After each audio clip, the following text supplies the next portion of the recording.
Christopher Nolan is definitely going to fail upwards with this one. Hello everyone, I'm author R.L. Ringtree. This is Reels and Reads, where I give honest reviews and occasional spoilers. Before we get into this review, please take a moment and hit that subscribe button and turn on that notification bell so you can be notified when I drop more reviews like this one.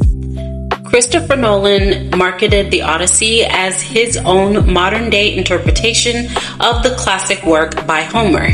The thing is that I'm not finding very much about this film that is very modern day.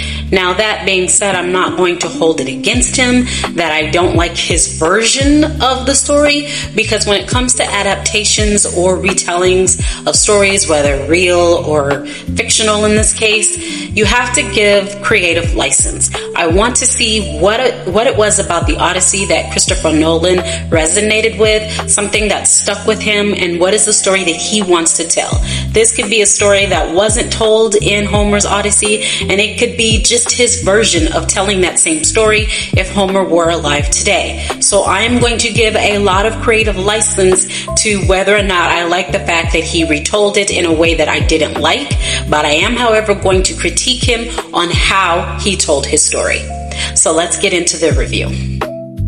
The summation of Christopher Nolan's Odyssey has Odysseus as the center, which isn't far off from the original, but more importantly, it's the message that he's sending in comparison. You see, it was all about Odysseus and his pride in this film, believing that he knew better than the gods, believing that he could somehow circumvent fate, that if he just kept coming up with ways to go around the things that everyone with the gift of sight or the gods themselves told him was going to happen, he could somehow fix it. He could somehow survive it, because he could survive anything. He essentially believed his own hype. He was a great man and he could survive anything. And it's only when this man humbles himself that he's able to achieve all of the things that he wanted.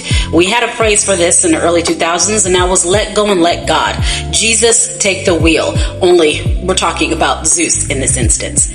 So that's the standpoint that Christopher Nolan came from for the Odyssey. Now, personally, I don't like that story. We have 1,000,001 stories like that, but again, I'm giving him grace because this is his story. This is how he wants to tell it. I'm only judging how he told it. And that's where we start getting into the things that didn't work. I mean, the special effects were absolutely awful, and I certainly had some concerns about the casting, just not the racist ones that were rampant on the internet. The biggest battle this film is going to have is having people forcibly forget what the Odyssey was really like. Now, considering the fact that the United States is in the middle of a literary crisis or a literacy crisis or both, I don't think that's going to be very difficult. I think that part of the reason why this film is going to make so much money, not the only reason why, is because most of the people who are going to see this film never read the Odyssey. And those of us who did read it, well, we're not going to really enjoy this. Did I say read it? I meant read it. And then there's Reddit, where they are giving many different kinds of opinions. If you just look at Reddit alone, you're going to see that people who read it don't really like this film, and people who did not read it love it. And that's the thing when it comes to modernizing a classic like that. You are hoping that the people who know what the story was originally like will give you grace, but at the same time, you know without even having to try that people who've never read the book are going to think this is one of the greatest movies ever made, which is why I said Christopher Nolan is definitely going to fail up with this one. One of my biggest problems with his adaptation is how he removed women from the film. They're there, but they're there as props. They're there as backdrops. They're there to be pretty. These women were given equal time in Homer's Odyssey, but again, that's not the story that Christopher Nolan wanted to focus on. The problem is that the women are still in the film. If he had completely eliminated the women and just sort of referred to them, yes, it would have been annoying as a woman, but at the same time, it would have set the tone for me right away that this is going to be a man's film, a boy's film, as they say. The opposite of a chick flick. Chick flick is a boy's film where the noises are really loud, everything goes boom, the women sit there and look pretty and wait for the men to come home and forgive them and all their transgressions, and then the guy always wins in the end in some epic battle. That's a guy flick, boy flick, men's flick, whatever you want to call it. whatever you want to come up with to be the opposite of a chick flick. And that's what this is, and it does succeed in being a guy's flick.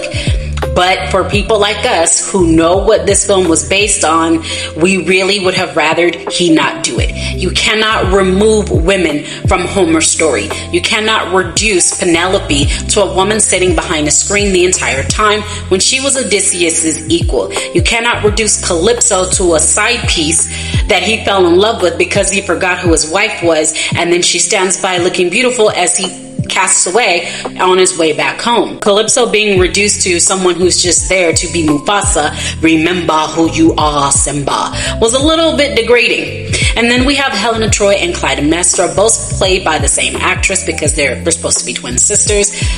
People walked away from that scene not understanding what the hell Helen of Troy was doing and what the story was with Clytemnestra. So many people were confused with that 5 to 10 minutes of the film that I've had to explain it to everyone who's seen this movie in my circle of people. Obviously, millions of people actually watched this film. I do, however, love the way he took creative license when it came to Samantha Morton's character, Cersei. We all needed that rewrite.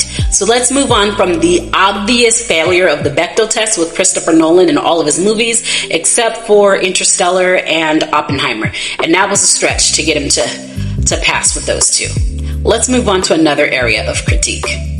The biggest criticism this film received, without it even having been premiered, was the casting. I have to say that I quite enjoyed the casting, but full disclosure, I'm a theater kid. I don't care what race the person is. I don't care what they look like. I care about their passion and their ability to play the role. Obviously, it's different when it comes to marginalized people who don't actually get access to the same opportunities in the world of film and television. But in general, I don't care what people look like. I just want them to do a good job in the role. Everyone in this film did a great job. There were some exceptions. The problem is that most of those people were women.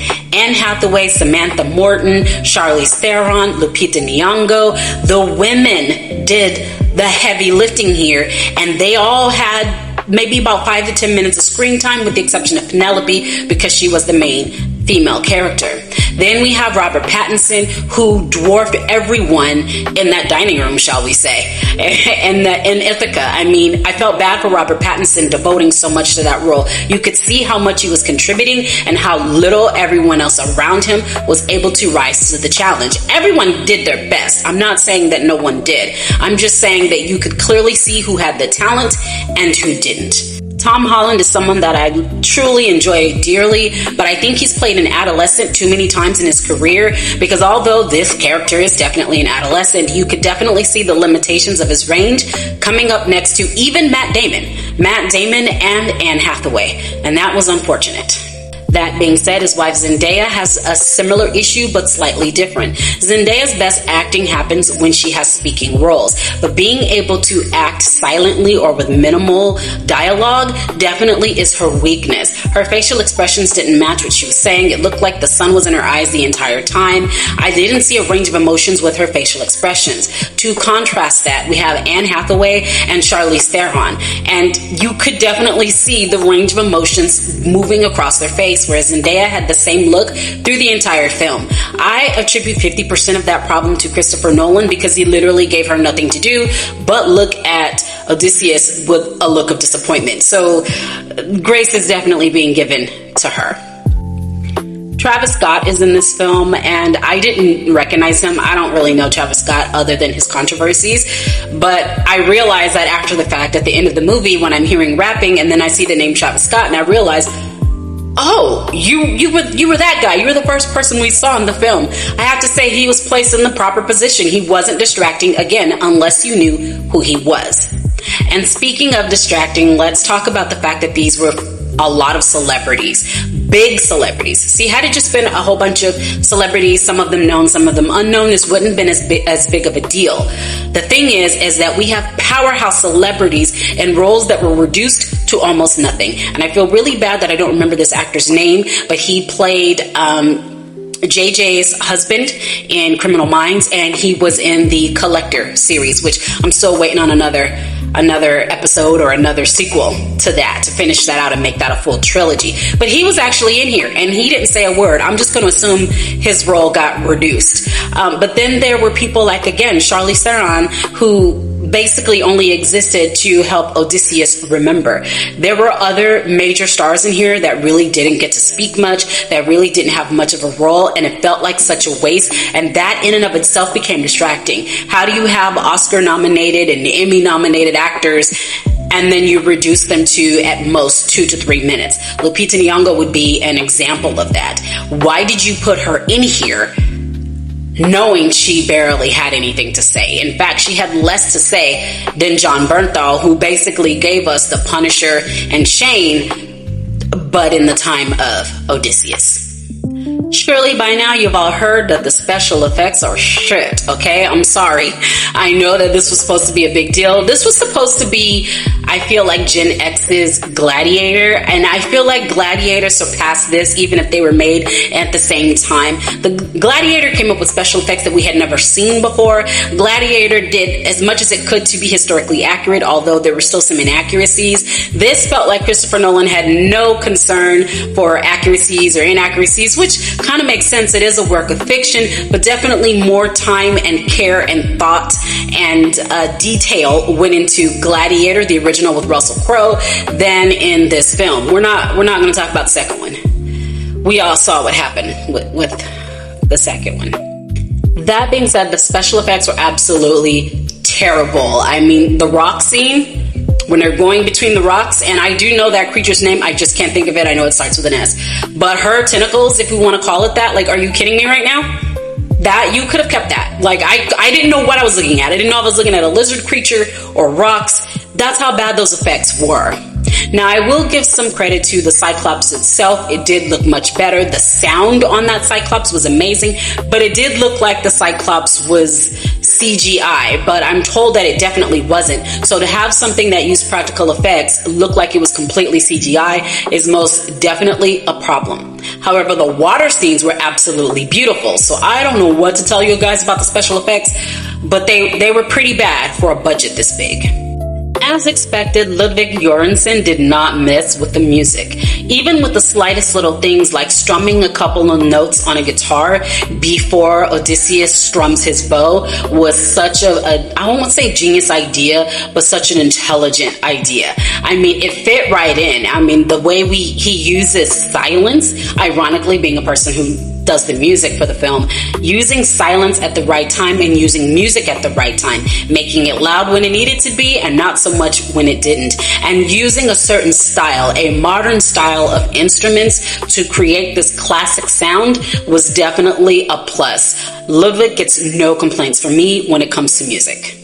I can't say the same for the cinematography though. As a black person, I'm always going to notice when another black person is not being properly lit on screen, and that is Lupita Nyong'o. How the hell do you wash her out? I get it. She's sitting next to Jon Bernthal. He is considerably lighter than she is, and his head is shaved. Perhaps if he still had his hair, the struggle to balance the light between a darker person and a lighter person wouldn't have been as difficult because his hair is somewhere in between. But still, you are a cinematographer. You're being paid millions of dollars. You should know how to light Lupita Nyong'o. I mean, she fell flat, and her skin is flawless, and she has great depth to her features, and she was washed out completely to essentially being a shadow, to the point where I was mildly offended that she just looked like a dark shadow where we could only view her eyes. Black people, you know exactly what I'm trying to tell you. Despite all of the negative comments I've said about this across my social media, it is an enjoyable film, especially now that I've told you everything I dislike about it. Take everything I've told you that I dislike about this film with you when you go to the movies so that you can enjoy it. Because if I had known that this was going to be so poorly written, if I had known that this was just going to be a bro film, I would not have been so disappointed. It is perfectly fine to like things that go boom and men that do impossible things. Sometimes you just gotta like the trashy stuff. I would know. I'm a smut author.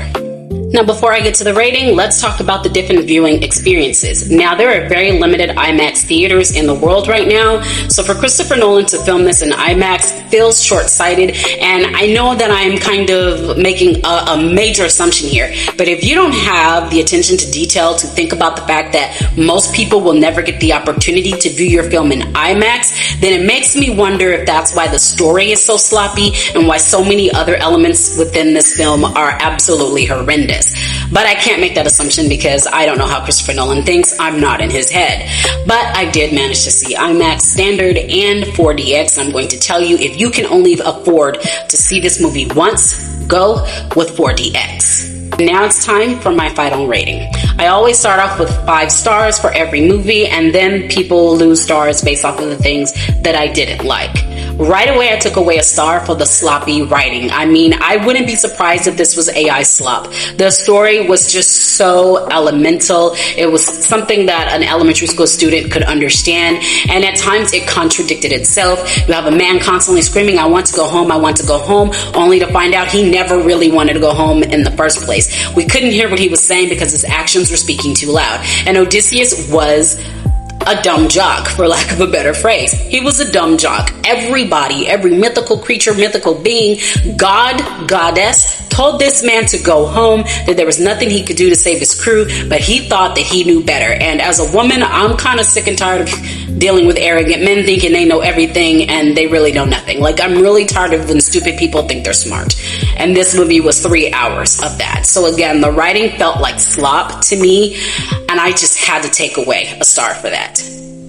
I took away a 2nd star for the casting, but not just who was in it. I didn't have a problem with who was in it. I had a problem with the fact that I couldn't take my mind off the fact that that's this celebrity and that's that celebrity. While watching this film, I wasn't lost in the story. I just kept thinking, I can't believe you reduced Charlize Theron to this. I can't believe you reduced Anne Hathaway to this. I can't believe you cut Samantha Morton's scene that short. It was so wonderful. Slow it down. I mean, it's moving faster than I speak. And then I kept thinking, wow, Tom Holland really doesn't have any range. Zendaya's range isn't as wide as I thought it was. I mean, all I could think about was the actors as actual people, not as characters in the film, and that's a problem. I don't blame the performances. I blame the director for giving them so little to work with as far as how much time they had on screen.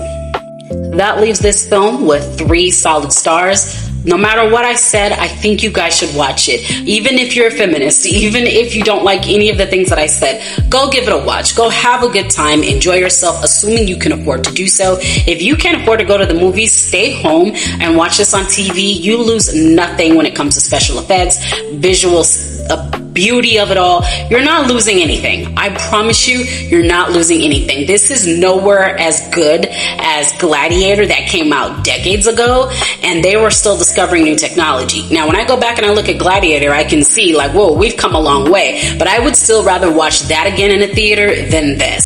Let me know what you thought of the movie versus the text. Have you read Homer's Odyssey? And if so, when was the last time you read it? Once again, don't forget to click that subscribe button as well as the notification bell so that you can be notified the next time I post another review. I'm almost at my goal of 1,000 subscribers, so go ahead and help your girl out.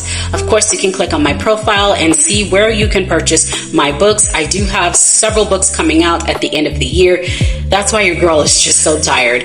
I do have contact information if you'd like to send me your film or your television show or your novel to read and review. My turnaround time right now is looking at a month out, so make sure you get it to me early. Once again, I'm author R.L. Raintree. This has been Reels and Reads. Thank you so much for watching.